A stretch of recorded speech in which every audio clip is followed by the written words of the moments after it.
Hello viewers, आप देख रहे हैं मेरा YouTube channel professor Salim academy. आज हम चैप्टर नंबर 14 के लास्ट लेक्चर 4 पे डिस्कस करेंगे और आज के लेक्चर में हम बजट और इसकी टाइप्स की बात करेंगे। बजट टॉपिक चूंकि बहुत ज़्यादा मुश्किल लगता है स्टूडेंट को, इसलिए मैंने बहुत इजी तरीके से आपको इस लेक्चर में बजट के टॉपिक को समझाने की कोशिश की है। इसके साथ साथ ज़कात और टैक्स में क्या फ़र्क होता है ये भी हम जानेंगे। और जल्दी से मेरे इस चैनल को सब्सक्राइब कर लें ताकि इस तरह की सारी इंफॉर्मेटिव वीडियो आप तक सबसे पहले पहुंचे। जानते हैं बजट के बारे में।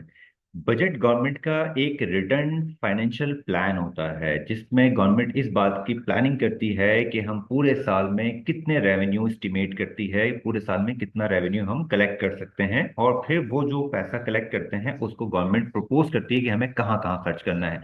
तो गवर्नमेंट का जो पैसा हासिल करती है और उस पैसे को आगे खर्च करती है, तो ये जो हिसाब किताब है, इस हिसाब किताब को हम बजट कहते हैं।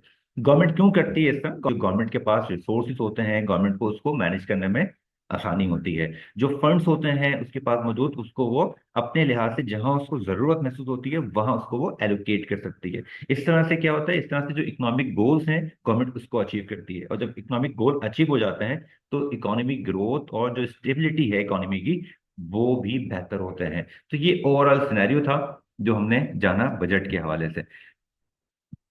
अब हम बजट की टाइप्स पे डिस्कस कर लेते हैं। सबसे पहली टाइप जो बजट की कहलाती है वो कहलाती है बैलेंस बजट। इसमें क्या होता है, गवर्नमेंट ने जो रेवेन्यू एस्टिमेट किए होते हैं इतने ही एक्सपेंडिचर को वो प्रपोज कर दे। ये जितना पैसा गवर्नमेंट कलेक्शन के लिए एस्टिमेट करती है इतना ही पैसा खर्चा करने के लिए प्रपोज कर दे, तो वो बजट कहलाता है बैलेंस बजट। इसकी एग्जांपल ले लेते हैं। अगर गवर्नमेंट ने ये एस्टिमेट किया है कि वो 500 अरब रुपए यानी 500 बिलियन रुपए कलेक्ट करेगी, तो गवर्नमेंट को चाहिए कि वो 500 बिलियन रुपए का ही हिसाब किताब रखे खर्च करने के लिए।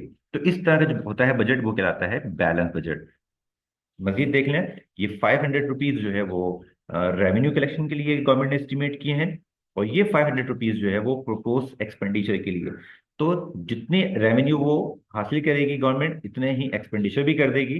तो गवर्नमेंट के पास जब कुछ अमाउंट बैलेंस में नहीं रहेगा तो वो कहलाएगा बैलेंस्ड बजट, जिसको हम कह लें तो उर्दू में कि मुतवाजिन बजट। अगली टाइप जो बजट की है वो है सरप्लस बजट।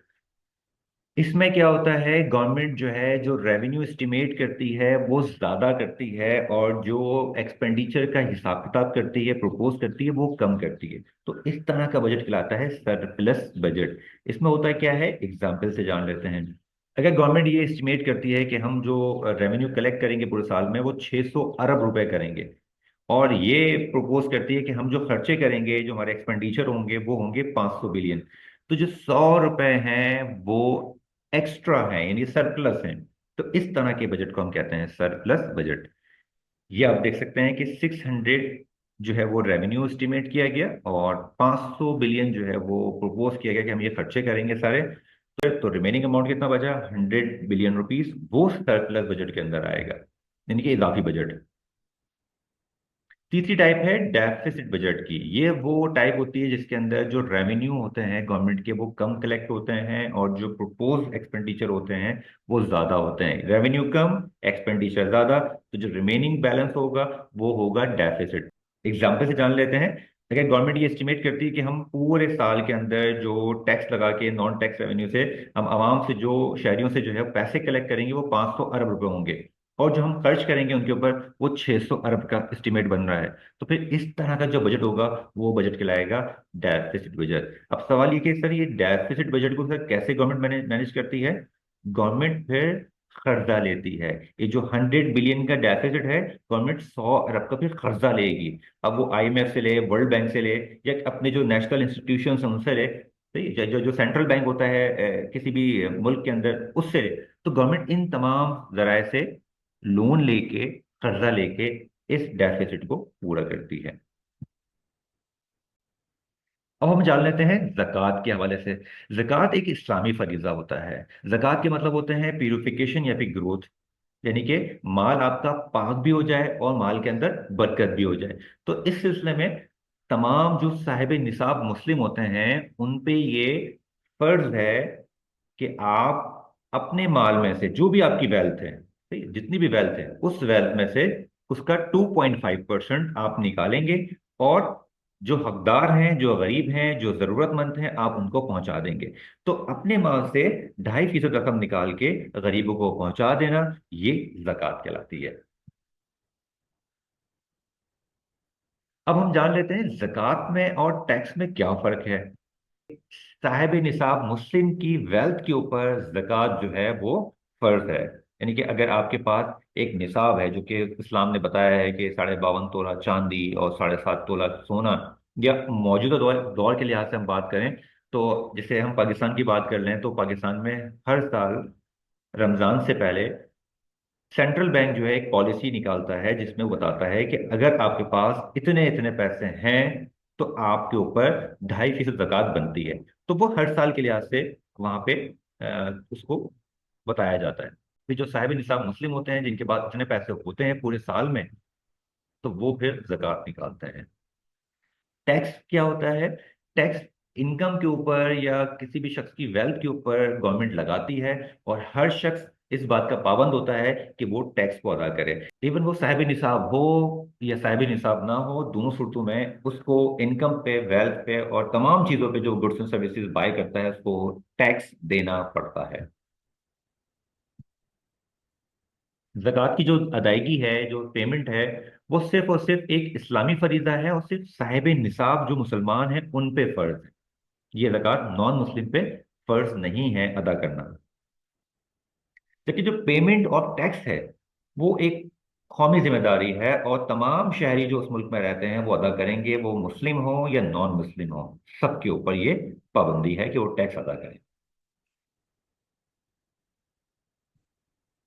तीसरा जो फर्क है इन दोनों में वो है, जक़ात का रेट जो है वो फिक्स कर दिया गया इस्लाम में, कि आपके पास जो भी माल और दौलत है उसका 2.5% आपने सालाना निकाल के गरीबों और जरूरतमंदों को दे देना है। तो ये जक़ात का रेट जो है 2.5%, ये फिक्स कर दिया गया है। जबकि टैक्स के अंदर कोई रेट फिक्स नहीं है। गवर्नमेंट कभी भी चाहे रेट को चेंज कर दे, और वक्त के साथ साथ, हालात के साथ साथ, तो वो रेट चेंज हो जाते हैं, और फिर शहरियों को वो नए रेट के साथ टैक्स को अदा करना पड़ता है।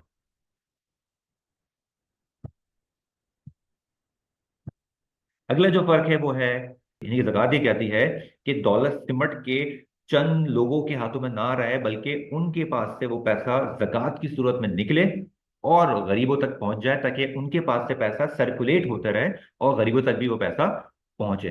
तो सर्कुलेशन ऑफ वेल्थ पे ज़कात बेस करती है, और डिस्करेज करती है कंसंट्रेशन ऑफ वेल्थ के ऊपर।